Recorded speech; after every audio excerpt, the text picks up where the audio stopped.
레위기 1장 1절에서 3절인데 같이 읽도록 합니다.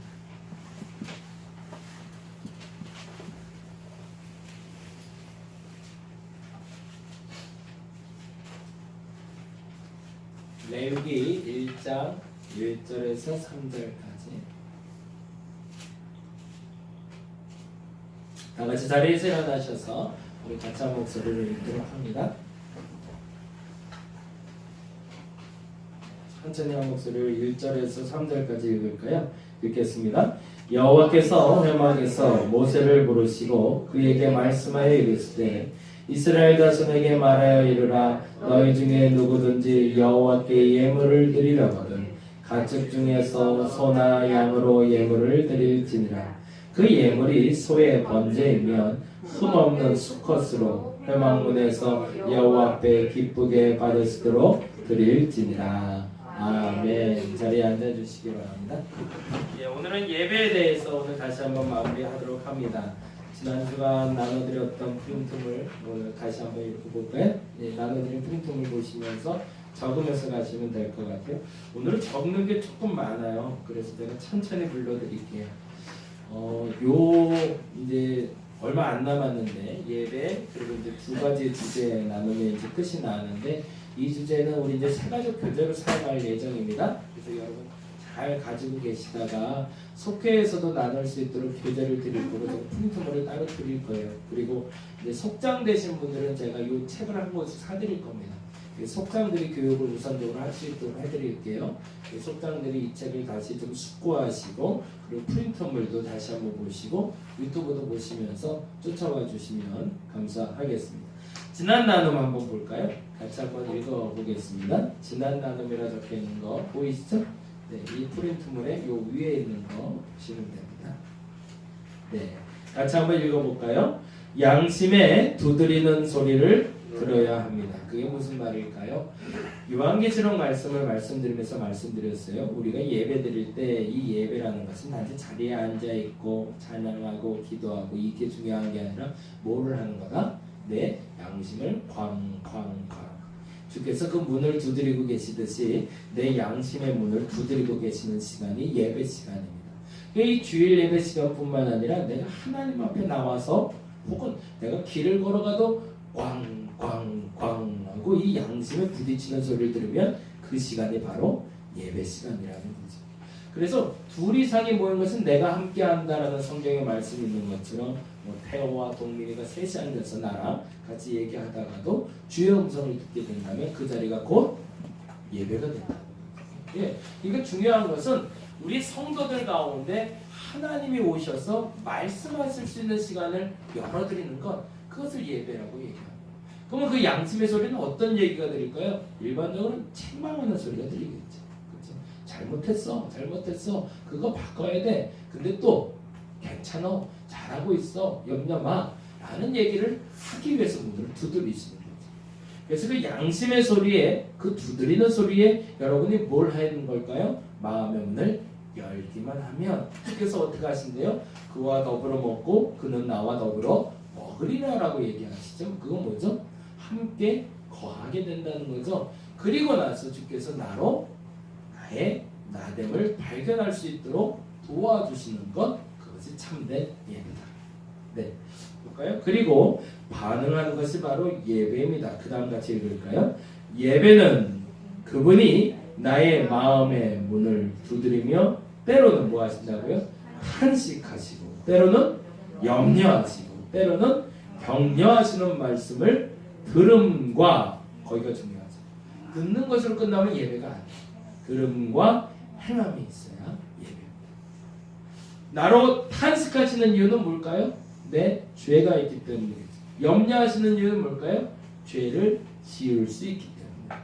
격려하시는 이유는 뭘까요? 위축되어 있어서 바로 세워주기 위해서. 그러면 그 소리를 들었을 때 나는 어떻게 된다고요? 듣고 끝나는 것이 아니라 행함이 나타나야 그것이 예배. 이 예배에 행함이 빠지면 그건 참된 예배라고 말할 수가 없습니다. 그 구체적인 얘기를 오늘 좀 나눠보려고 합니다. 볼까요? 그 밑에 보시면 예배란 히브리어로 아바드라는 단어를 씁니다. 샤하라는 단어도 쓰는데 섬긴다, 부복한다라는 뜻을 갖고 있어요. 근데 이 섬긴다, 부복한다는 그냥 단지 윗상관을 섬긴다 뭐 이런 단어가 아니라 헬라어 프로스퀴네오 그리고 나투니오라는 단어와 만나고 있는데 경배한다, 받들어 섬긴다는 뜻입니다. 이거는 직속 상관을 섬긴다는 말도 되지만 그거보다 모두 종이 정확히는 노예가 주인을 섬길 때 사용하는 단어입니다. 노예가 무릎을 꿇어 주인의 발에 입맞춤으로 경배하는 것 그것을 아바드 샤하 혹은 프로스퀴네오라고 부릅니다. 근데 그때 어떻게 되는 거죠?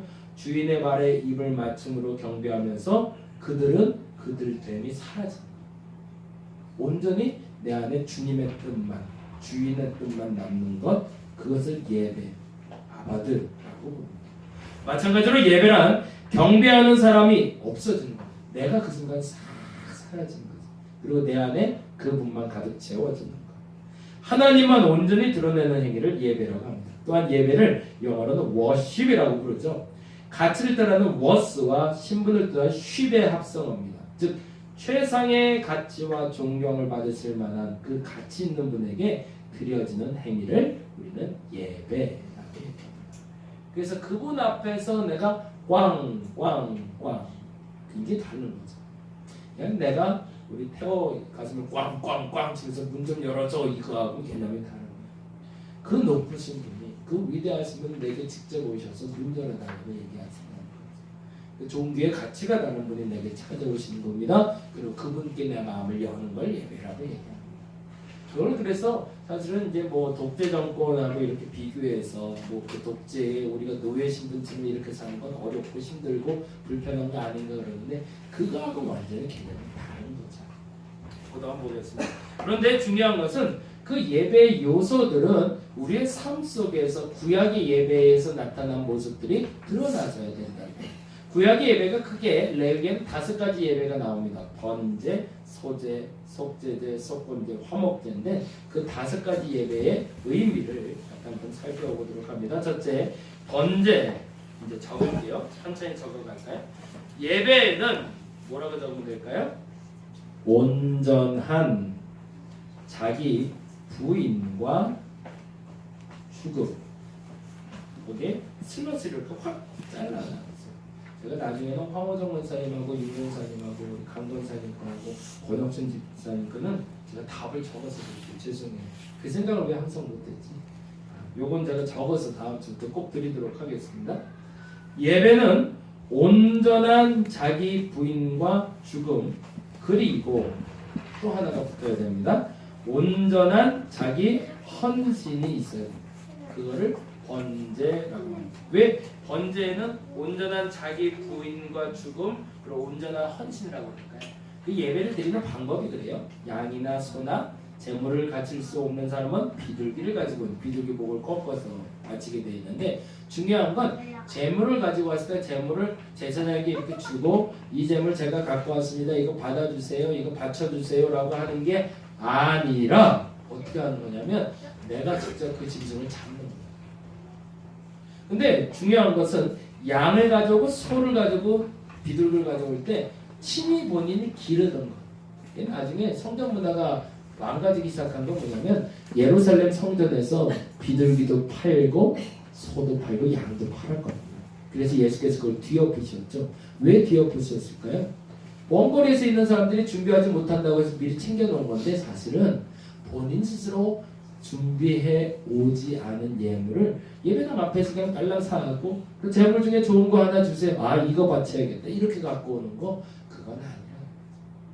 그러니까 본래 예배의 본래 근원은 구약 예배의 원래 근원은 본인이 기르던 양, 본인이 기르던 소, 본인이 기르던 비둘기를 데려오는 게 맞습니다.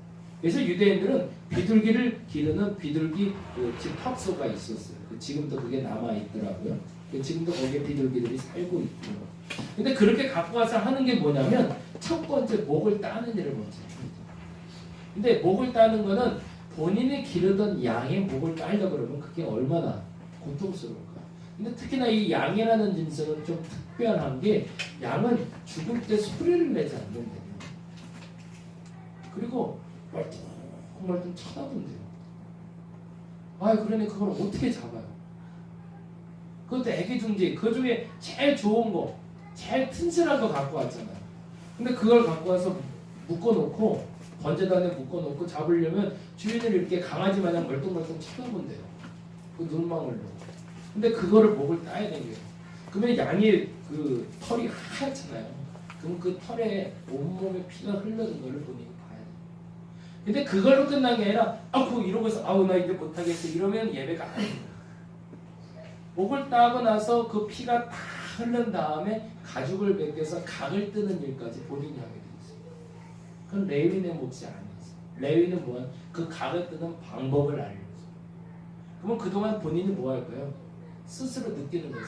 나 때문에 그 누군가의 희생, 그 양의 희생을, 비둘기의 희생을, 소의 희생을 경험하게 되는 거예요. 그러면서 뭐 하는 거죠?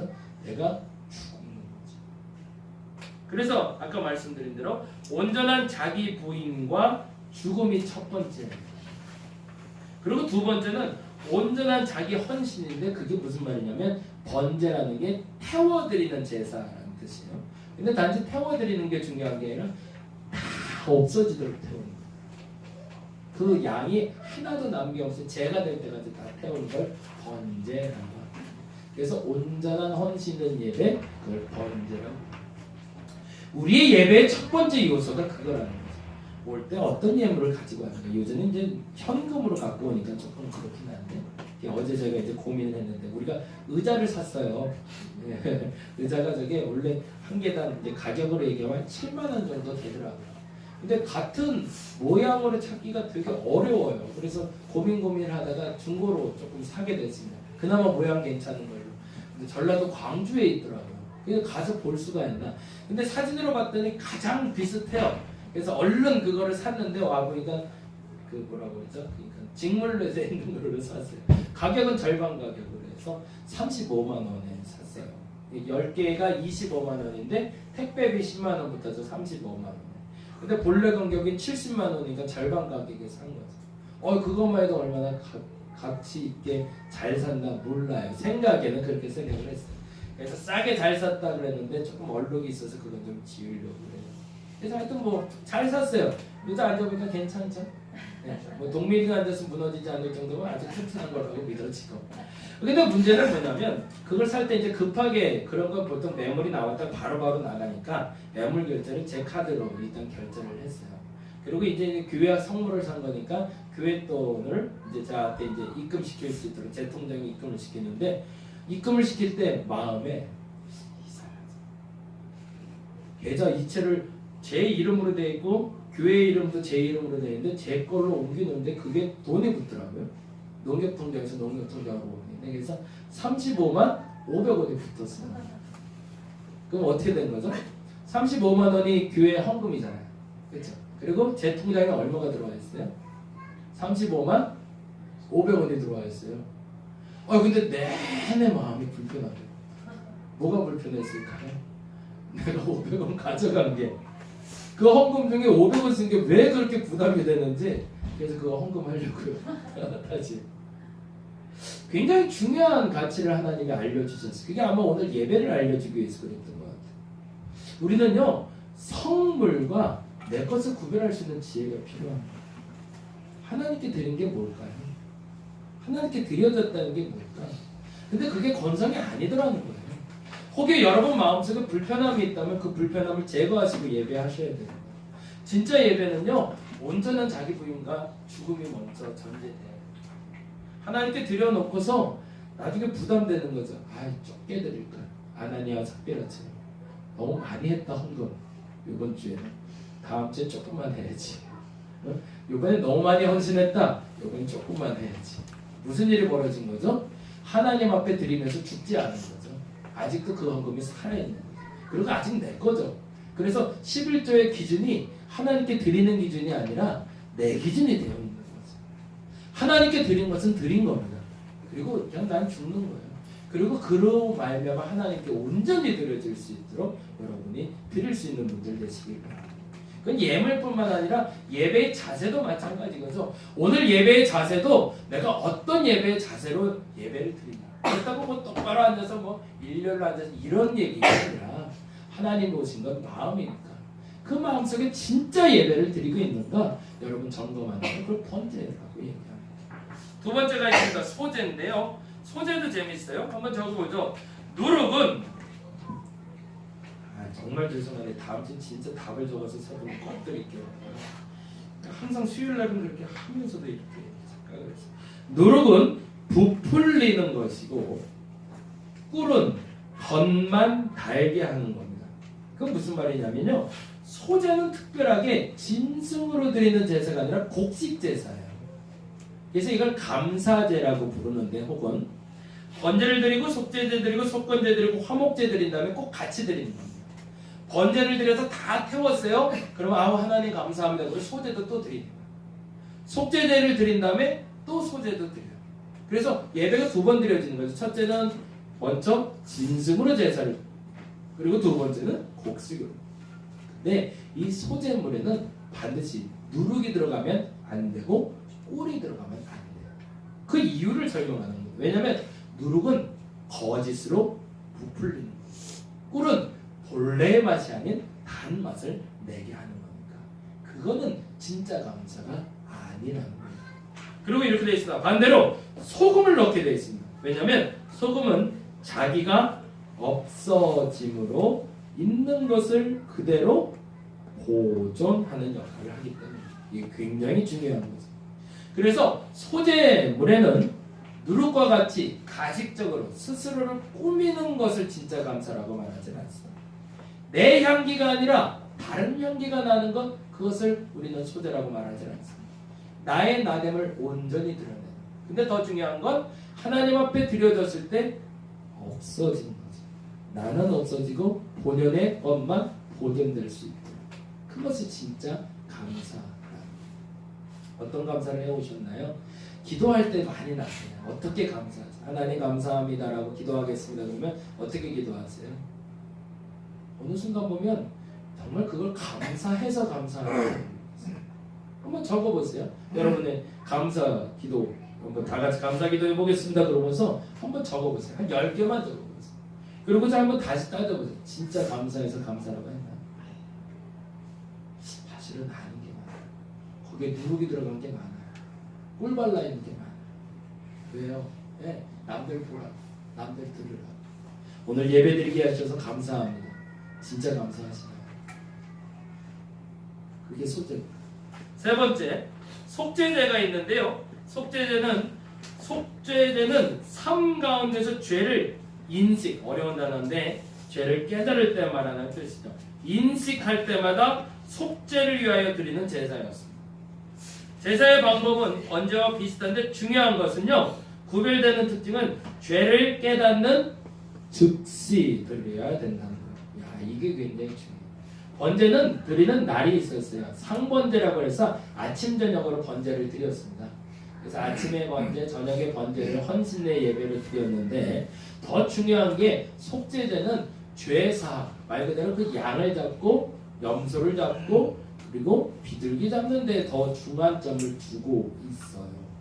그래서 이 속죄제물은 다 태워드리는 것이 아니라 일정 양은 제사장에게 그리고 가난한 자와 나누게 되어 있습니다. 그런데 중요한 건 속죄제는 그 즉시 드립니다. 오늘 예배드리다가 갑자기 아우 죄가 깨달아졌어요. 그러면 그 자리에서 바로 회개해야 된다는 거예요. 그 자리를 떠나서 회개는 진짜 회개가 아니라는 거죠. 오늘 부부와의 관계에서 잘못된 것이 깨달아졌다면 내일로 미루지 말고 오늘 용서를 구해야 되는 것처럼 오늘 분별을 내일로 넘기지 말라는 것처럼 그 즉시 회개하는 것 그것을 속죄제라고 합니다. 근데 사람들이 잘 모르는 게 속건제인데요. 속건제가 재밌어요. 물질에 관련된 제사가 속건제입니다. 물질에 관련된 죄를 속죄하기 위한 제사로 죄에 대한 보상이 함께 가는 제사. 요거는 좀 찾아봤습니다. 속건제를 드리면서 5분의 1을 더하여 보상해야 됐습니다. 레위기 5장 15절 16절 한번 찾아볼까요? 다시 한번 찾아볼게요. 레위기 5장 15절 16절.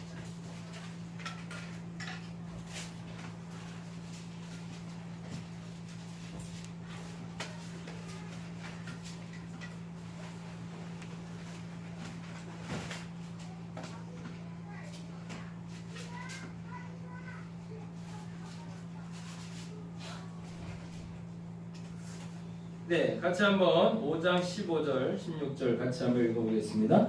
누구든지 여호와의 성물에 대하여 부지 중에 범죄하였으면 여호와께 속건제를 드리되 내가 지정한 가치를 따라 성소의 세겔로 몇 세겔을 은혜 상당한 흠없는 숫양을 양떼 중에서 끌어다가 속건제로 드려서 성물에 대한 잘못을 보상하되라고 되어 있죠. 거기다 동그라미 해보세요.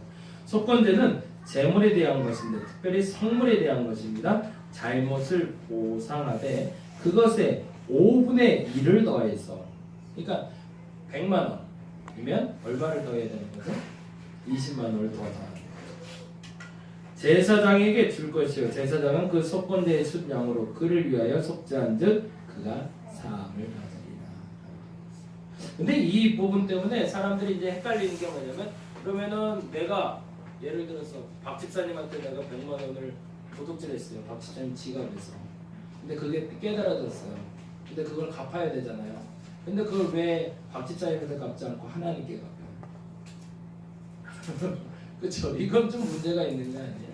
근데 여기 앞에 뒤에 순서가 좀 빠졌어요. 첫 번째는 그 대상자가 있으면 그 대상자에게 갚는 거예요. 근데 여기 또 재미난 게 있는데 민수기 5장 볼까요?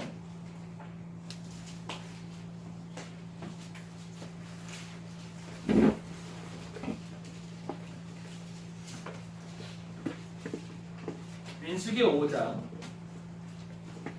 7절. 그래서 원래 속건제는 본인이 빚진 자, 잘못한 사람에게 갚는 건데 5장 6절, 7절일까요? 5장 6절, 5장 6절 같이 읽어봅니다. 이스라엘 자손에게 이르라. 남자나 여자나 사람들이 범하는 죄를 범하여 여호와께 거역함으로 죄를 지으면 그 지은 죄를 자복하고 그 죄값을 온전히 갚되 누구에게 갚는 거예요? 5분의 1을 더하여 그가 죄를 지었던 그 사람에게 돌리는 게 원래 맞아요. 네, 이게 첫 번째. 근데 아까 말 읽었던 거기에는 그 중간에 빠져 있어서 그래요. 첫째는 그에게 갚는. 근데 문제가 있어요. 근데 그분이 돌아가셨어요. 그럼 어떻게 해야 돼요? 네, 그렇죠. 그래서 그 다음 절에 이렇게 나와요. 그 사람에게 돌려줄 거지만 8절에 보니까 만일 그 죄값을 받을 만한 친척이 없으면 어떻게 돼요? 그 죄값을 그때 이제 여호와께 드리는 거예요. 그래서 제사장에게 돌릴 것으로 되어 있습니다. 여기에는 오해가 없어야 돼요. 누군가의 빚을 졌어요. 그래서 그 빚을 진 걸 갚아야 돼요. 그러면 그 사람에게 갚는 거지 교회를 갖고 오라는 얘기가 아니에요. 그런데 그 사람이 죽었어요. 그 사람에게 갚을 수가 없어요. 그 회사가 망했어요. 그럼 어떻게 해야 돼요? 그 친척을 찾아가서 양해를 구하고 내가 이러이러해서 죄를 지었으니 용서해달라고 갚으라는 거예요. 근데 그도 못할 상황이 됐어요. 그럴 땐 교회에다 하나님께. 근데 여기도 또 문제가 돼요. 그러면 교회에서 죄 지은 건 돈은 다 받아들이는 건가요? 그거를 마태복음 25장 이렇게 표현을 하고 있습니다. 마태복음 25장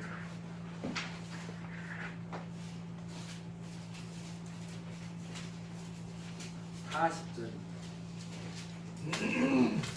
이 보상에 대한 의미만 우리가 좀 해결을 해도 죄에 대해서 좀 자유할 수가 있어요. 첫 번째는 사실은 관계 회복에 있다라는 겁니다. 돈을 갚는 게 중요한 게 아니라 아까 말한 대로 100만 원을 도둑질했으면 120만 원을 주면서 미안해 내가 잘못했어 라고 하면서 돈을 주는 게 아니라 관계 회복을 하는 거죠. 뭐 돈이 없으면 어떻게 해야 돼요? 도망가요? 어떻게 해야 돼요? 이게 중요한데 돈이 없더라도 관계를 터뜨리지 말잖아요. 그 이상민 씨 요새 많이 나오잖아요. 뭐 60억인가 40억인가 빚 졌다가 그 빚쟁이랑 밥도 먹어오면서 뭐 돈 버는 족족히 갚아가면서 그런 모습이 보이는데 그 모습이 좋아 보이는 이유가 뭐죠? 빚쟁이와 같이 관계가 깨지지 않았다는 거죠. 얘가 빚진 걸 인정하고 그것을 갚아가되 도리가 안 되면 그냥 물 끓고라도 빌어서라도 내 도리를 다하고 그와 관계를 깨지 말라는 게 첫 번째예요. 이게 돈 때문에 관계가 깨지지 말라는 거예요. 근데 갚을 여력이 있으면 어떻게 하라고요? 그 사람에게 가서 갚으라고. 당당하게 갚고 그리고 미안하다. 내가 용서 구할게 라고 얘기하는데 없으면 어떻게? 그 친척을 찾아가서라도 내가 이러이러한 사람에게 이러한 죄를 지은 적이 있는데 이제 갚을게 라고 얘기하라는 거고 그도 안 됐든 교회에다 근데 더 중요한 건 그 말은 이 말과 연결이 된다는 겁니다. 25절 40절 같이 읽어봅니다. 같이 읽겠습니다. 시작. 임금이 대답하여 이르되 뭐라고 됐죠? 내가 진실로 너희에게 이르노니 너희가 여기 내 형제 중에 누구? 지극히 작은 자 하나에게 한 것이 곧 이 말을 오해하지 않고 우리가 들어야지. 그건 무슨 말이에요? 그 빚을 그러면 누구에게 갚으라는 거죠? 하나님 앞에 드리는 건데 하나님께 드리는 게 뭐예요? 내 형제 중에 지극히 작은 자 하나에게 그 돈을 흘려보내라는 거예요. 도저히 받을 사람이 없어요. 내가 빚을 졌는데 그 빚에 대해서 내가 용서를 구하고 싶은데 용서를 대야 구할 그 가족이 다 사라지고 없어요. 그 어떤 사람에게 다 갚을 여력이 없어요. 그럼 어떻게 해야 될까? 내가 알고 있는 사람 중에 가장 그 재정이 필요한 사람에게 흘려주라는 거예요. 그러면 그 재정이 흘러감으로 말미암아 너의 죄에 대해서 용서함을 받게 될 거예요. 근데 불가불 그게 안 될 때 도저히 내 주변에 가난한 사람도 없고 누굴 도와줄지도 모르겠어요 라고 얘기할 때 그 교회에 그 목사님께 요청해서 이러이러한 이유로 내가 이 재정을 이렇게 정리하고 싶은데 이걸 도와달라고 말해야 된다는 거죠. 근데 그거는 또 다른 의미도 있습니다. 재정에 대해서 정직하게 쓰는 목사님도 필요하겠지만 재정에 대해서 솔직하게 인정하는 성도가 필요하겠죠. 그 예로 제가 가장 좋게 여겼던 것이 1988년에 있었던 일인데 1988년에 제가 섬겼던 한 교회에서 있었던 일입니다. 88년도에 60 환갑을 맞이한 우리 권사님 한 분이 계셨는데 그분이 환갑잔치를 하면서 200만 원인가 자제분들 그때 당시 200만 원은 적은 돈이 아니죠. 200만 원인가를 좀 모아주셨대요. 그래서 어머니 그동안 고생 많이 하셨으니 이 돈으로 여행도 다니시고 친구들이랑 맛있는 것도 사드시라고 줬는데 이 핏값 같은 자녀들이 준 돈을 내가 어떻게 쓰냐라고 생각을 했대요. 근데 아무리 생각해도 그 200만 원을 딴 데 어디 쓸 데가 없는 거예요. 본인 생각에. 그래서 교회 그때 목사님께 찾아오셨어요. 그래서 여차저차해서 이거는 우리 자녀들이 피땀 흘려 번 돈인데 이걸 내가 어떻게 쓰겠습니까? 목사님 이걸 정말 귀하게 꼭 필요한 곳에 좀 사용해 달라. 근데 그때 때마침 캄보디아에 선교사로 파송하기로 결정한 전도사님이 계셨대요. 그리고 그분을 위해서 재정을 준비하고 있었던 차였답니다. 그래서 그 200만 원을 그 캄보디아로 나갈 선교사님께 드린 거예요. 그래서 1991년도에 그분이 처음으로 캄보디아에 선교사로 나가서 선교센터를 구입을 하는 땅의 구입비로 사용이 됐어요. 근데 나가봐서 그분이 알았대요. 그때까지 몰랐는데 지금 홍콩처럼 유혈 사태가 많이 일어나던 거예요. 다들 총 갖고 다닐 때고 누가 언제 다음날 나가보면 죽어있고 막 이럴 때였대요. 근데 그 선교사님이 가서 캄보디아에 우리나라 최초의 캄보디아 선교사가 됐고요. 자기도 몰랐대요. 캄보디아 자기가 처음 나가는지. 근데 처음 나가는 첫 열매가 됐고 그분 때문에 교회가 150개가 생겼어요. 그 시드머니가 된 거죠. 그 200만 원. 저와 여러분에게 그런 마음이 좀 있었으면 좋겠어요. 속죄의 의미라는 것도 있지만 하나님께 드리는 예물들이 거룩하게 사용될 수 있도록 그 용도를 잘 활용하셨으면 좋겠어요. 첫째는 뭐요? 속죄에 대한 건 그 속죄해야 될 대상에게 갚는 것. 한번 곰곰이 생각해 보시기 바랍니다. 하나님의 선물을 건드린 거예요. 내 거 아닌 돈이라는 거. 정확히 말하면 내가 쓰고 남을 만한 것을 준 것으로 내가 누리는 것도 죄입니다. 저는 그렇게 생각해요. 그래서 그 자발적 가난 운동을 해야 되는데 우리가 어느 정도 가지면 부유해질까요? 어느 정도 가지면 행복할까요? 어느 정도까지 하나님이 내 거라고 여겨져 주실까요? 그게 인정되면 그 상한선을 정하고 여러분 사시면 좋겠어요. 그 상한선이 넘어서 생기는 건 누구 거예요? 그러면 내 게 아니라 선물이에요. 하나님 거예요. 그러면 그거는 누구를 위해서? 나의 죄값을 갚는 데도 사용될 수도 있지만 하나님의 일에 사용돼야 된다는 거죠. 그 첫째는 갚는 데 사용하고 둘째는 하나님이 지극히 작은 자 하나를 위해서 사용할 수 있도록 흘려보내는 연습을 저와 여러분이 할 수 있기를 바랍니다. 화목제 마지막 얘기하고 마무리할게요. 화목제 같이 한번 적어보겠습니다. 이건 빨리 적고 끝낼게요. 화목제는 감사제, 서원제, 자원제로 나뉘어집니다. 말 그대로 화목제는 하나님과 이웃들과 화목하기 위해서 드리는 제사인데, 감사제란 하나님의 은혜에 감사할 때, 서원제란 서원하는 예물을 바칠 때, 자원제, 낙헌제는 즐거운 일을 있을 때 드리는 겁니다. 그런데 방식이 소 한 마리를 잡았는데, 저는 이 표현할 때가 제일 좋았는데, 당일이나 그 다음 날까지 다 먹어야 됩니다. 그 소 한 마리 다 안 먹으면 화목제를 받지 않으셨습니다. 그럼 무슨 말일까요? 소 한 마리가 약 450kg 정도 된다 그래요. 그럼 그 하루에 먹으려면 어떻게 해야 된다는 거죠?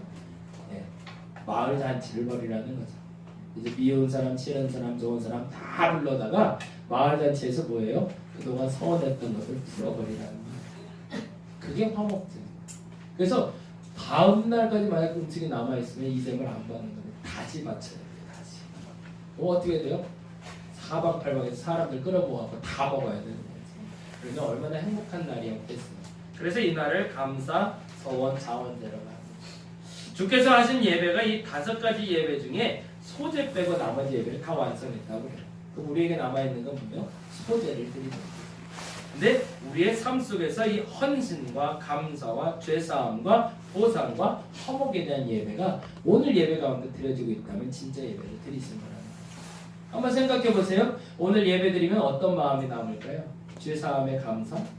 그러면 소제와 속죄제를 드리신 거예요. 보상해야 될 게 생각이 났어요? 그럼 속건제를 드리신 거예요. 이것을 결단하고 헌신해야겠다 생각됐어요? 그러면은 번제를 드린 거예요. 어떻게든 감사할 것밖에 생각이 안 나요? 소제를 드리신 거예요. 나의 오늘 예배는 뭘 드리고 있는지, 번제인지, 축제인지, 화목인지, 소제인지, 속건제인지 어떤 예배를